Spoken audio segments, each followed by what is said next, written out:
Supreme court Pakistan के आइन और कानून का झंडा बुलंद रखेगा। सबसे पहले तो मैं आपको आज की जो कुछ प्रोसीडिंग्स हैं उनके ऊपर बात करना चाहता हूँ।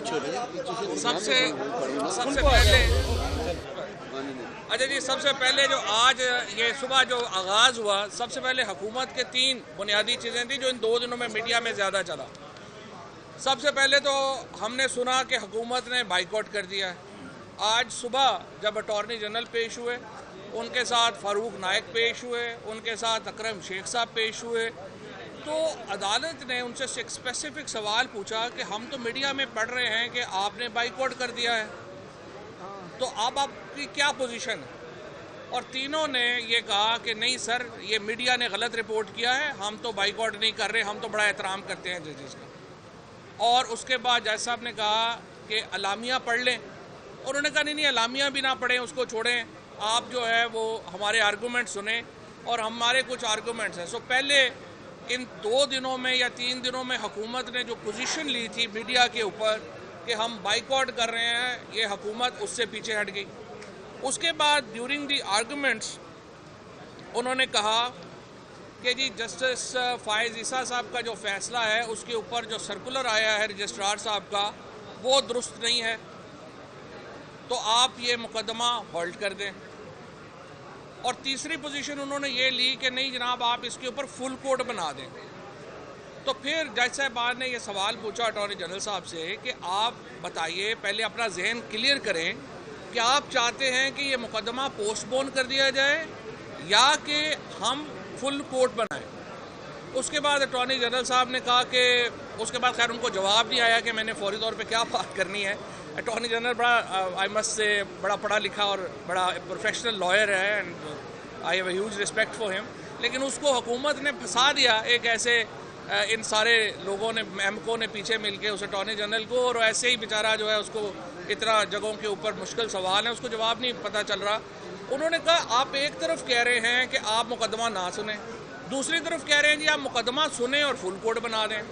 और फुल कोर्ट में फिर चीफ जस्टिस साहब ने उनको कहा कि देखें, जो जज साहबान पहले रिक्यूज़ कर चुके हैं वो फुल कोर्ट में आप कैसे बैठेंगे? तो अब आपकी सबमिशन ये है कि लार्जर बेंच बना दें या क्या करें? तो फिर अटॉर्नी जनरल साहब ने कहा हाँ जी नहीं सही है, आप ये कर दें कि ये फिर वो जजेस जो हैं वो आप जो 15 जजेस नहीं बैठ सकते, तो आप जो है वो 9 वाला जो 6 जजेस जो हैं उनको शामिल कर लें और 6 जजेस जो हैं वो फैसला कर दें। तो फिर जस्टिस मुनीब साहब ने ये कहा कि अब आप एक जहन बना के आए हमारे पास कि आप क्या चाहते हैं कि मुकदमा रोकना है या हमने 6 जजेस के साथ केस सुनना है। हमने ये उन्होंने कहा हम नोट कर लेते हैं। उसके बाद जो सबसे आज मैं समझता हूँ कि किसी भी हुकूमत के लिए शर्म से डूब मरने का मुकाम है कि आज 2 सेक्रेटरीज पेश हुए, सेक्रेटरी डिफेंस और सेक्रेटरी फाइनेंस। उन्होंने जो रिपोर्ट पेश की है उसमें उन्होंने कहा है कि ये मुल्क डूब चुका है, ये पंजाब जो है उसके अंदर सिक्योरिटी अलर्ट इतना ज़्यादा हो चुका है कि हमारी कमर टूट गई है, फाइनेंशियल क्रंच इतना बड़ा है कि पाकिस्तान जो है इज़ अ फेल्ड स्टेट, और 20 अरब रुपया भी हमारे पास नहीं है इलेक्शनों के लिए देने को। ये फाइनेंस सेक्रेटरी जो है उसकी रिपोर्ट है।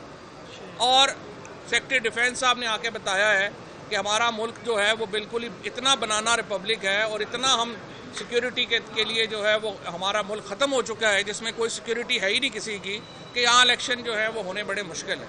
तो उस पर जज साहब ने उनको ये याद दिलाया है कि देखिए, पाकिस्तान के आइन में नामजदगियों पर हुकूमत नहीं चलती, इलेक्शन ही होने हैं, ये कॉन्स्टिट्यूशनल ऑब्लिगेशन है आपकी, और इस कॉन्स्टिट्यूशनल ऑब्लिगेशन को पूरा करने के लिए आपने जो कुछ करना है वो आपको नीयत दिखानी होगी, और उम्मीद यही है कि ये नीयत सेक्रेटरीज जो हैं दिखाएंगे।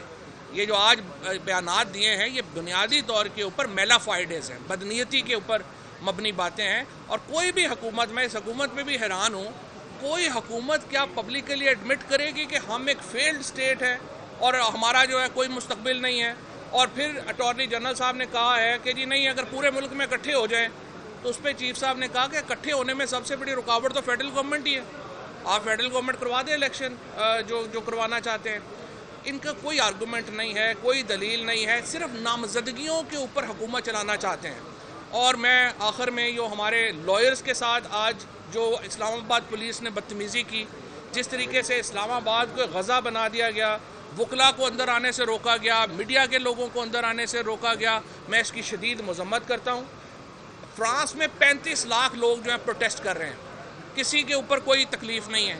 पाकिस्तान में वकीलों को अदालतों में नहीं आने दिया जा रहा, लेकिन इसके बावजूद मैं पूरे पाकिस्तान की लॉयर्स कम्युनिटी का शुक्रिया अदा करना चाहता हूँ, बार एसोसिएशंस का शुक्रिया अदा करना चाहता हूँ, जिस तरीके से जिस बड़ी तादाद में आज वकला बाहर निकले और उन्होंने आइन के साथ और सुप्रीम कोर्ट के इदारे के साथ अपनी यकजहती का इजहार किया, ये पाकिस्तान के रोशन मुस्तकबिल की उम्मीद है। अब इंशाल्लाह तकरीबन 20 मिनट के बाद दोबारा बेंच जो है वो अपनी हेयरिंग शुरू कर रहा है और उम्मीद रखनी चाहिए कि आज हेयरिंग मुकम्मल हो जाए और आज फैसला हो जाए, तो यही पाकिस्तान के लिए बेहतर है। शुक्रिया।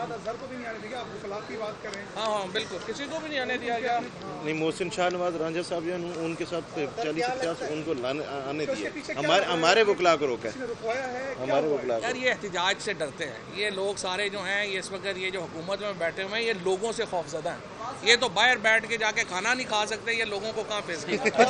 अच्छा फवाद साहब जी देखिए, ये चीफ जस्टिस साहब का प्रेरोगेटिव। अच्छा फवाद चौधरी साहब, अगर 3 रुकनी बेंच फैसला देता है, हुकूमत नहीं मानती, तहरीक इंसाफ ऐसी सूरत में करेगी क्या? नहीं, अपना बात यह है कि हमारा जो आइन है ना, उसके अंदर बाइकॉट, हुकूमत का नाम मानना, ये कॉन्सेप्ट हमारे आइन के लिए अजनबी है। ये मुमकिन ही नहीं है कि सुप्रीम कोर्ट फैसला करे और कोई उसको कहे कि मैं नहीं मानता। और अगर वो नहीं मानेगा तो जिस तरह से 2 वज़ीर-ए-आज़म पहले घर गए हैं, तीसरा जो है वो आज कल में घर चला जाएगा, क्या problem. Thank you sir. Thank you. Supreme court के बाहर पीटीआई के रहनुमा फवाद चौधरी बातचीत कर रहे थे। उन्होंने कहा कि आज की समात में फारूक एशनाइक ने कहा कि हम बाइकॉट नहीं कर रहे, हम अदलिया का एहतराम करते हैं, जबकि अटॉर्नी जनरल से पूछा गया कि आप फुल कोर्ट बनाने का कह रहे हैं और फिर ये भी कहते हैं कि समात को रोक दिया जाए, इसको आगे ना बढ़ाया जाए। आज सेक्रेटरी दिफा और खजाना भी पेश हुए और उनका कहना है कि मुल्क डूब चुका है, फाइनेंस नहीं है, सिक्योरिटी देना नामुमकिन है, ऐसी बुरी सूरत हाल में ये तमाम चीज़ें मुश्किल होंगी। फवाद चौधरी का मजीद कहना था कि ये नामजदगियों पर हुकूमत चलाना चाहते हैं। अपडेट करें आपको।